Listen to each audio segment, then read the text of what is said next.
नमस्कार बंधुरा आमी अभिजित कैरियर स्टक यूट्यूब चैनले आपनादेर स्वागत। तो आजकेर भिडियोते आमरा आलोचना करब बेस्ट स्मल कैप म्यूचुअल फांड 2025 निये। तो आजकेर भिडियोते आमी मेनलि तीनटा स्मल कैप कैटागरिर म्यूचुअल फांडेर मध्य कम्पेयर करब एबं जानबो जे एदेर मध्य कोनटा आमादेर जोन्नो लंग टार्मे बेस्ट इनभेस्टमेंट अपशन होते पारे। स्मल कैप म्यूचुअल फांडे इनभेस्टमेंट करार मेन कारण होच्छे आमरा स्मल कैप म्यूचुअल फांडे रिटार्न बेशी पाई, तबे रिटार्न जेमन बेशी पाई तेमन रिस्क फैक्टर एकटु हाई थाके।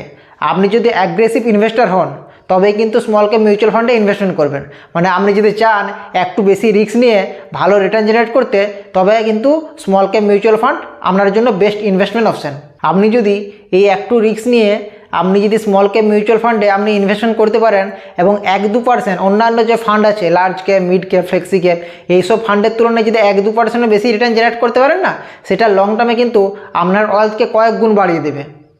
তো অবশ্যই আমাদের পোর্টফোলিওতে স্মল ক্যাপ মিউচুয়াল ফান্ডে ইনভেস্টমেন্ট থাকা খুবই প্রয়োজন যদি আপনার ভিউ লং টার্ম হয়। ঠিক আছে, তো আজকের ভিডিওতে আমি যে তিনটে স্মল ক্যাপ মিউচুয়াল ফান্ডের মধ্যে কম্পেয়ার করব সেটা হলো Invesco India small cap mutual fund, 2 number Tata small cap mutual fund আর 3 number Bandhan small cap mutual fund. আমরা দেখছি এই যে ফান্ডগুলো আছে এদের এইম সাইজ অনেক ছোট আর এরা খুব ভালো একটা রিটার্ন জেনারেট করে দিচ্ছে। তো আজকের ভিডিওতে এই তিনটে মিউচুয়াল ফান্ডের মধ্যে কম্পেয়ার করব এবং জানবো আপনি যদি এই তিনটের মধ্যে কোনো একটা মিউচুয়াল ফান্ড সিলেক্ট করতে চান তাহলে কোন মিউচুয়াল ফান্ডটা আপনি সিলেক্ট করবেন, কোনটা আপনার জন্য বেস্ট ইনভেস্টমেন্ট অপশন হতে পারে। তবে ভিডিও শুরু করার আগে আপনি যদি চ্যানেল নতুন হন অবশ্যই চ্যানেলটাকে সাবস্ক্রাইব করে বেল আইকন দাবিয়ে রাখুন। আর ভিডিও ভালো লাগলে বা ইনফরমেটিভ মনে হলে আমাকে সাপোর্ট করার জন্য অবশ্যই একটা লাইক করে দেবেন। তো চলুন শুরু করা যাক। আপনারা দেখতে পাচ্ছেন আমি বোর্ডে সমস্ত পয়েন্ট ওয়াইজ কী করে রেখেছি, সমস্ত পয়েন্ট ওয়াইজ নোট করে রেখেছি যাতে আপনাদেরকে ডিটেলসে ইজিলি বুঝতে পারি। ঠিক আছে, আর আপনারা যাতে ইজিলি বুঝতে পারেন যে আপনাদের জন্য লং টার্ম যদি আপনাদের ইনভেস্টমেন্ট ভিউ থাকে কোন স্মল ক্যাপ মিউচুয়াল ফান্ড আপনাদের জন্য বেস্ট ইনভেস্টমেন্ট অপশন হতে পারে। ঠিক আছে, তো প্রথম নাম্বার যে পয়েন্ট আমি লিখেছি সেটা হলো ফান্ড সাইজ। ঠিক আছে, প্রথম যে পয়েন্ট সেটা হলো কি, সেটা হচ্ছে ফান্ড সাইজ। তো ফান্ড সাইজ মানে কি, AUM মানে এসিড আন্ডার ম্যানেজমেন্ট, মানে কত টাকার ফান্ড ম্যানেজ করছে সেই ফান্ড। তো ফান্ড সাইজ প্রথম নম্বর পয়েন্ট। সেখানে ইনভেস্টকো ইন্ডিয়া যে স্মল ক্যাপ ফান্ড আছে তার ফান্ড সাইজ হচ্ছে 5376 কোটি টাকার। ঠিক আছে, টাটা স্মল ক্যাপ ফান্ডের ফান্ড সাইজ হচ্ছে 9319 কোটি টাকার আর বন্ধন স্মল ক্যাপের ফান্ড সাইজ হচ্ছে 8489 কোটি টাকার। তো এইটা হচ্ছে ফান্ড সাইজ। তো ফান্ড সাইজ তিনটে ফান্ডেরই ঠিকঠাক আছে, খুব বেশি ফান্ড সাইজ নাই আর খুব কমও নাই। ঠিক আছে, এরপর আসছে হোল্ডিংসে। তো ইনভেস্টকো ইন্ডিয়ার যে হোল্ডিংস আছে 79 মানে 79টা স্টকে ইনভেস্টমেন্ট করা আছে। টাটা স্মল ক্যাপ যে মিউচুয়াল ফান্ড আছে এখানে 53টা স্টকে ইনভেস্টমেন্ট করা আছে আর বন্ধনে 177টা স্টকে ইনভেস্টমেন্ট করা আছে। ঠিক আছে, এখানে একটু ডাইভার্সিফাই বেশি করা আছে, 177টা স্টকে ইনভেস্টমেন্ট করা আছে। এরপর আমি আসছি আলফা। আলফা মানে কি, আলফা মানে সেই ফান্ড তার ইন্ডেক্সের তুলনায় কত পরিমাণ বেশি রিটার্ন জেনারেট করে দিয়েছে। ঠিক আছে, যেমন এখানে আমরা যদি ইনভেস্টকো ইন্ডিয়ার ইন্ডেক্স দেখি তো এখানে এর ইন্ডেক্স কি, এর ইন্ডেক্স হচ্ছে BSE 250 স্মল ক্যাপ। ঠিক আছে, তো এই ইনভেস্টকো ইন্ডিয়া যে ফান্ডটা আছে BSE 250 স্মল ক্যাপ যে ফান্ডের এভারেজ রিটার্ন ইন্ডেক্সের যে রিটার্ন তার তুলনায় কতটা বেশি রিটার্ন জেনারেট করে দিয়েছে। তো ইনভেস্টকো ইন্ডিয়া যে ফান্ড আছে তার আলফা রিটার্ন হচ্ছে 5.76%, মানে ইন্ডেক্সের তুলনায় 5.76% বেশি রিটার্ন জেনারেট করে দিয়েছে। সেম একইভাবে tata small cap mutual fund তার যে ইন্ডেক্স আছে নিফটি স্মল ক্যাপ 250। ঠিক আছে, তো নিফটি স্মল ক্যাপ 250 ইন্ডেক্সের তুলনায় 8.86% বেশি রিটার্ন জেনারেট করে দিয়েছে। আর বন্ধন যে স্মল ক্যাপ ফান্ড আছে বন্ধন স্মল ক্যাপ ফান্ড তার যে ইন্ডেক্স আছে তার ইন্ডেক্সের তুলনায় কত পার্সেন্ট বেশি রিটার্ন জেনারেট করে দিয়েছে, 5.75% বেশি রিটার্ন জেনারেট করে দিয়েছে। ঠিক আছে, তো আমরা দেখলাম যে সবচেয়ে বেশি আলফা রিটার্ন কে জেনারেট করে দিয়েছে টাটা স্মল ক্যাপ ফান্ড, কারণ এখানে দিয়েছে কত 8.86%। তো আলফা রিটার্ন সবচেয়ে বেশি দিয়েছে টাটা স্মল ক্যাপ ফান্ড ইন্ডেক্সের তুলনায়, কারণ ইনভেস্টকো ইন্ডিয়া দিয়েছে 5.76 আর বন্ধন দিয়েছে 5.75%। ঠিক আছে, এরপর আসছে বিটা। বিটা মানে এই যে রিটার্ন জেনারেট করে দিয়েছে এই রিটার্ন জেনারেট করতে সেই ফান্ড কতটা পরিমাণ রিস্ক নিয়েছে, কতটা রিস্ক নিয়ে সেই রিটার্ন জেনারেট করেছে। ঠিক আছে, সেটাকে আমরা বলি বিটা বলি। বিটা রেশিও 1-এর থেকে যত কম হবে তত ভালো, 1-এর থেকে কম মানে সেই ফান্ড কম রিস্ক নিয়ে বেশি রিটার্ন জেনারেট করে দিয়েছে। ঠিক আছে, তো বিটা রেশিও আমরা দেখছি ইনভেস্টকো ইন্ডিয়া কত 0.76%। ঠিক আছে, টাটা স্মল ক্যাপ 0.69% আর বন্ধনে হচ্ছে 0.91%। ঠিক আছে, তো বেটা সবচেয়ে যত কম হবে তত ভালো। তো সবচেয়ে কম কোন ফান্ডে, সেটা হচ্ছে টাটা স্মল ক্যাপ ফান্ডে 0.69%। তো টাটা স্মল ক্যাপ ফান্ড সবচেয়ে কম রিস্ক নিচ্ছে আর সাথে সবচেয়ে বেশি আলফা রিটার্ন জেনারেট করে দিচ্ছে। ঠিক আছে, এরপর আসি পিবি রেশিও। পিবি মানে প্রাইস টু বুক ভ্যালু। তো পিভি রেশিও 2% যত বেশি হবে তত ভালো। পিভি রেশিও মানে প্রাইস টু বুক ভ্যালু, মানে সেই ফান্ডে যেসব স্টকে ইনভেস্টমেন্ট আছে সেই সব স্টকগুলো তার বুক ভ্যালুর তুলনায় কারেন্ট মার্কেটে কতটা বেশি ভ্যালুয়েশনে ট্রেড করছে, সেটা হচ্ছে প্রাইস টু বুক ভ্যালু। তো প্রাইস টু বুক ভ্যালু 2% যত বেশি হবে তত ভালো। তো price to book value Invesco India কত 6.54%, তো খুব ভালো। এরপর আসছে টাটা স্মল ক্যাপ 4.05%, এটাও 2%-এর বেশি, তো ভালো বটে। বন্ধনে কত 3.22%, ঠিক আছে, তো 2%-এর বেশি আছে, তো সব কিছুই ঠিক আছে। এরপর আসছি এক্সপেন্স রেশিও। এক্সপেন্স রেশিও মানে ফান্ড ম্যানেজার যে আপনার টাকাটা ম্যানেজ করছে, সেই ম্যানেজ করার জন্য আমার কাছ থেকে কত টাকা চার্জ করছে, কত পার্সেন্ট চার্জ করছে, সেটাই হচ্ছে এক্সপেন্স রেশিও। তো এক্সপেন্স রেশিও আমাদের যত কম হবে তত ভালো। এক্সপেন্স রেশিও কম হলে আমাদের আলটিমেট রিটার্নটা বেশি হবে, কারণ আমাদেরকে চার্জ কম দিতে হবে। তো এরপর দেখি এক্সপেন্স রেশিও।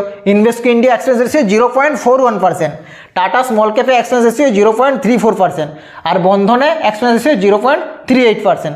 তো সবচেয়ে কম এক্সপেন্স রেশিও কোন ফান্ড নিচ্ছে এখন? এখানে 0.41, 0.34, 0.38।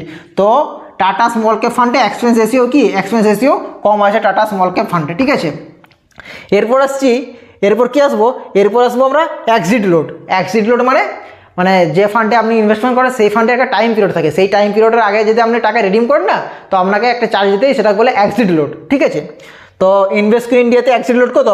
আপনি যদি 10%-এর বেশি টাকা উইথড্রল করেন, ঠিক আছে, 10%-এর বেশি টাকা উইথড্রল করেন, ঠিক আছে, 1 বছরের মধ্যে, 1 বছরের আগে, তো আপনাকে 1% এক্সিট লোড দিতে হবে, ঠিক আছে। টাটা স্মল ক্যাপ ফান্ডে আপনি যদি 12%-এর বেশি টাকা রিডিম করেন 1 বছরের মধ্যে, তাহলে আপনাকে 1% এক্সিট লোড দিতে হবে। আর বন্ধনে আপনি যদি 1 বছরের মধ্যে টাকা রিডিম করেন, ঠিক আছে, তো আপনাকে 1% এক্সিট লোড দিতে হবে। এরপর আসছি যে প্রত্যেকেরই কি এক্সিট লোড লাগবে? তো না, এক্সিট লোড সবসময় আপনাকে দিতে হবে না। আপনার টাকা যদি 1 বছরের আগে রিডিম করেন, 1 বছরের পরে যদি আপনি রিডিম করেন, তো আপনাকে কোনো এক্সিট লোড দেওয়ার প্রয়োজন নেই, ঠিক আছে। এরপর আসছি রিটার্ন র্যাঙ্কিং। যেটা মেন ব্যাপার সেটা হচ্ছে রিটার্ন কেমন দিচ্ছে, আর রিটার্ন ওয়াইজ সে ফান্ডের র্যাঙ্ক কী পজিশনে ফান্ডগুলো র্যাঙ্ক করছে, ঠিক আছে। তো মেনলি আমি 1 বছর, 3 বছর আর 5 বছরের রিটার্ন নিয়েছি এখানে, এবং সেই ওয়াইজ আমি র্যাঙ্কও নিয়েছি। তো ইনভেস্টকো ইন্ডিয়া যে স্মল ক্যাপ ফান্ড আছে, 1 বছর রিটার্ন দিয়েছে 43%, ঠিক আছে, 3 বছর রিটার্ন দিয়েছে 27.6%, আর 5 বছর রিটার্ন দিয়েছে 33.6%। এবং এই রিটার্ন ওয়াইজ যে র্যাঙ্ক, তো 1 বছর রিটার্ন ওয়াইজ র্যাঙ্ক হচ্ছে 4 নম্বর পজিশনে, 3 বছরের রিটার্ন ওয়াইজ র্যাঙ্ক হচ্ছে 4 নম্বর পজিশনে, এবং 5 বছরের রিটার্ন ওয়াইজ র্যাঙ্ক হচ্ছে 7 নম্বর পজিশনে। তো 4, 4, 7, ঠিক আছে, মানে টপ 10-এর মধ্যে র্যাঙ্ক করছে ফান্ডটা। এরপর সে টাটা স্মল ক্যাপ ফান্ড 1 বছরের রিটার্ন দিয়েছে কত 40.9%, 3 বছরে 27.3%, আর 5 বছরে 34.2%। এবং রিটার্ন ওয়াইজ যে র্যাঙ্ক সেটা হচ্ছে 556, ঠিক আছে, মানে এই মিউচুয়াল ফান্ডটাও টপ 10-এর মধ্যেও ফান্ডটা র্যাঙ্ক করছে 3 বছর ধরে। এরপর আসছি বন্ধন স্মল ক্যাপ ফান্ড। তো বন্ধন স্মল ক্যাপ ফান্ড 1 বছরের রিটার্ন দিচ্ছে 52.1%, মানে অনেকটাই বেশি রিটার্ন, এবং ফান্ডটা 1 বছরের রিটার্ন ওয়াইজ 1 নম্বর পজিশনে র্যাঙ্ক করছে, এবং 3 বছরের রিটার্ন ওয়াইজ 113.8% 3 বছর রিটার্ন দিয়েছে, ঠিক আছে। এটা হচ্ছে টোটাল রিটার্ন, এবং 3 বছরের রিটার্ন ওয়াইজ কিন্তু ফান্ডটা 1 নম্বর পজিশনে র্যাঙ্ক করছে স্মল ক্যাপ ক্যাটাগরির মধ্যে। তো খুবই বেশি রিটার্ন দিয়েছে, ঠিক আছে, খুব ভালো রিটার্ন জেনারেট করেছে, এবং 1 নম্বর পজিশনে ফান্ডটা র্যাঙ্ক করছে, ঠিক আছে। এরপর আসছে ইন্ডেক্স।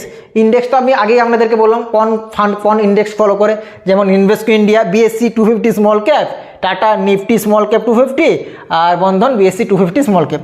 এরপর আসছি রেটিং।